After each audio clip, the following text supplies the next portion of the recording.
Bonjour à tous, bienvenue sur ma chaîne YouTube et ma page Facebook Muriel en parle. Aujourd'hui, comme vous pouvez le voir, je suis habillée en sweatshirt. Ceci n'est pas anodin car je veux parler des événements passés aux États-Unis, à savoir le meurtre de George Floyd, puisque son cas a été revisité par le juge en tant que meurtre. Pour l'instant, sans préméditation, mais à suivre. Qu'est-ce que je peux dire au sujet de cet acte? C'est qu'il s'agit d'un acte ignoble, un acte qui choque. Et pour la première fois, j'ai vu des réactions qui pour moi ont été très positives. Certes, il y a eu les réactions habituelles d'écœurement, de haine, de prise de position hâtive, due aux émotions, mais en plus de cela, j'ai pu observer qu'il y avait de la réflexion derrière, qu'il ne s'agissait pas juste d'un mouvement passionnel ou juste d'une revendication habituelle. Je vois déjà des choses sur le long terme. Je vois du changement de mentalité.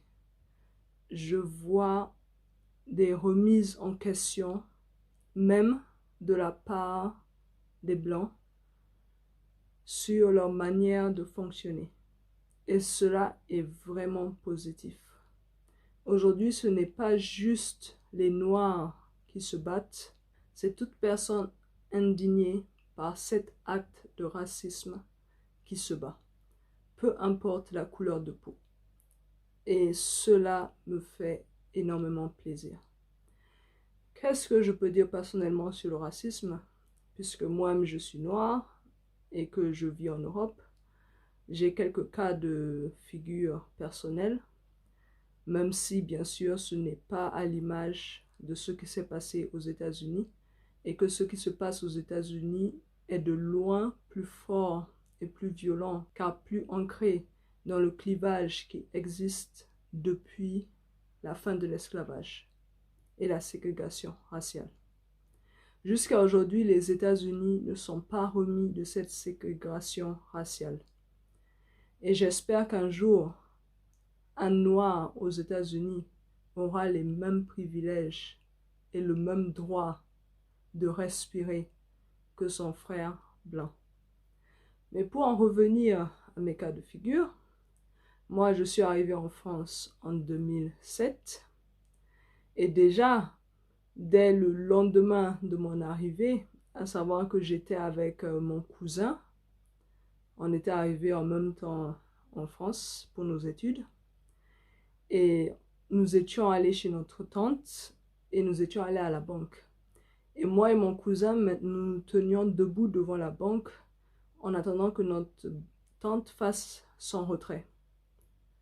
Deux policiers sont arrivés et directement ils nous ont demandé nos papiers. Ils n'ont pas demandé de papiers à qui que ce soit d'autre. Je pense qu'on ressemblait trop à des nouveaux venus. Je pense qu'on ressemblait vraiment trop à des nouveaux venus. Ils se sont directement dirigés vers nous et nous ont demandé nos papiers. Bien sûr, nous en avons parlé à ma tante.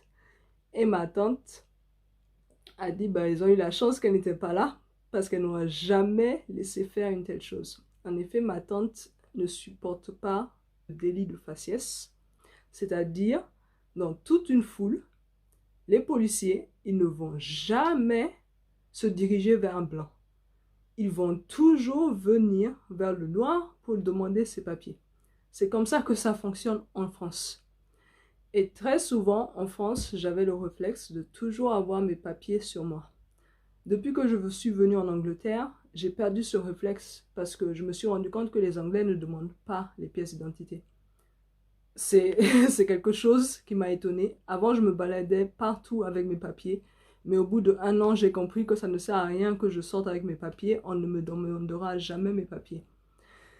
Donc, voilà. C'est déjà une différence qu'il y a entre la France et l'Angleterre et quelque chose pour moi de très positif parce qu'en Angleterre, on ne t'arrête pas à tous les coins de rue ou à tous les lieux de rassemblement pour demander tes papiers en pleine rue comme ça, sans motif valable, alors que tu n'as rien fait de... Tu n'as enfreint aucune loi, tu n'as fait aucune infraction.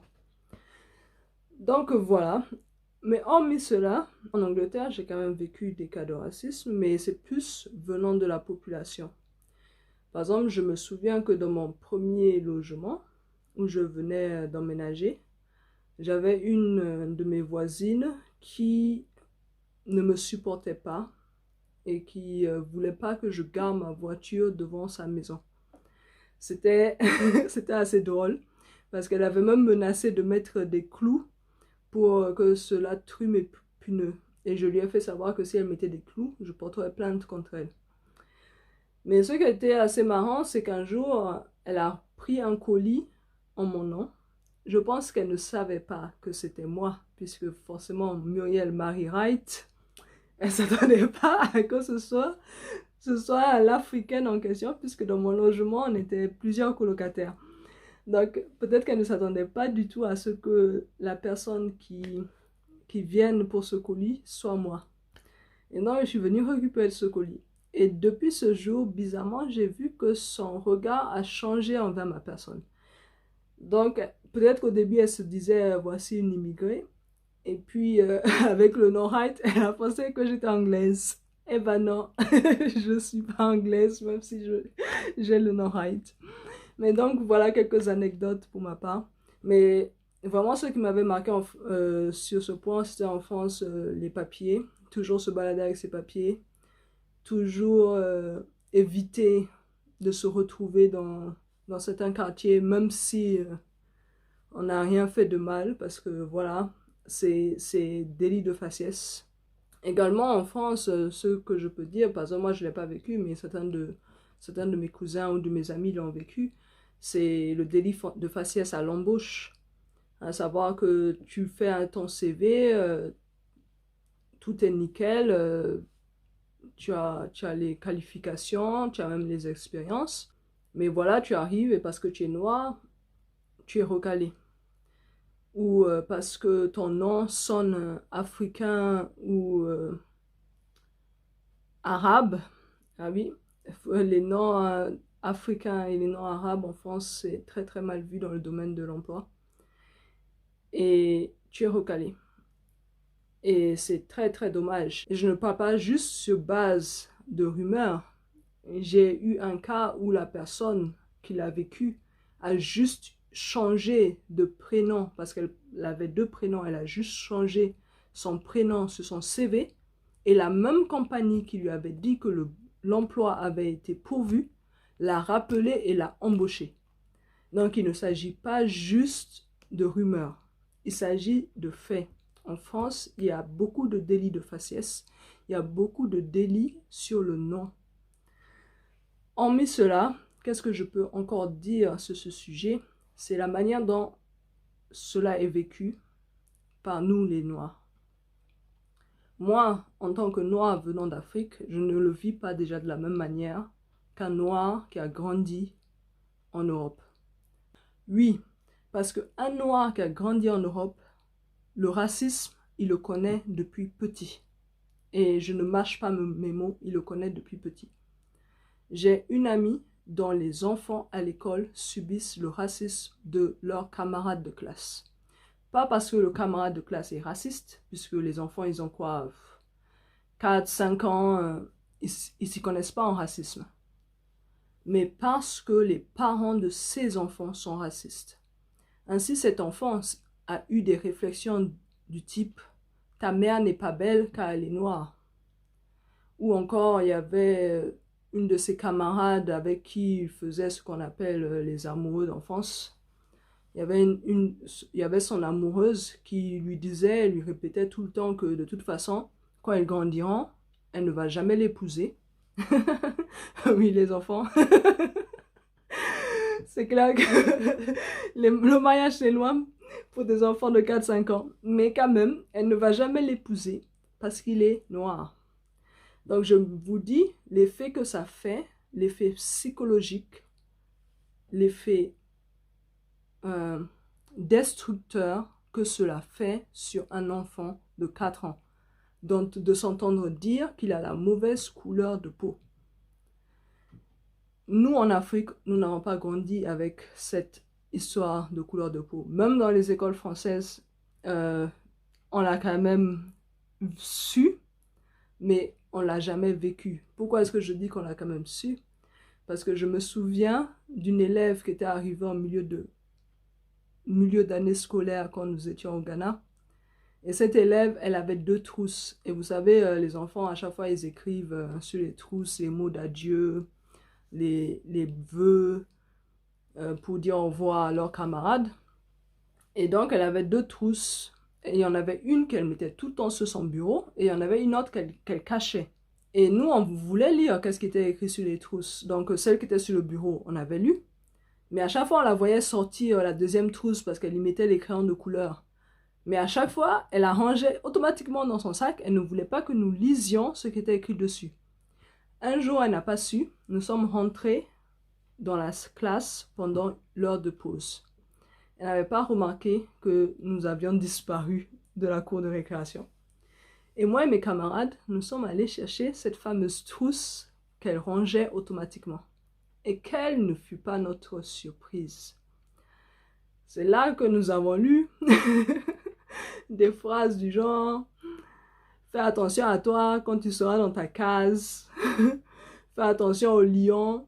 Fais attention aux serpents. » En gros, dans la tête de ses camarades de classe, l'Afrique, c'était la brousse avec des guerriers et des cases.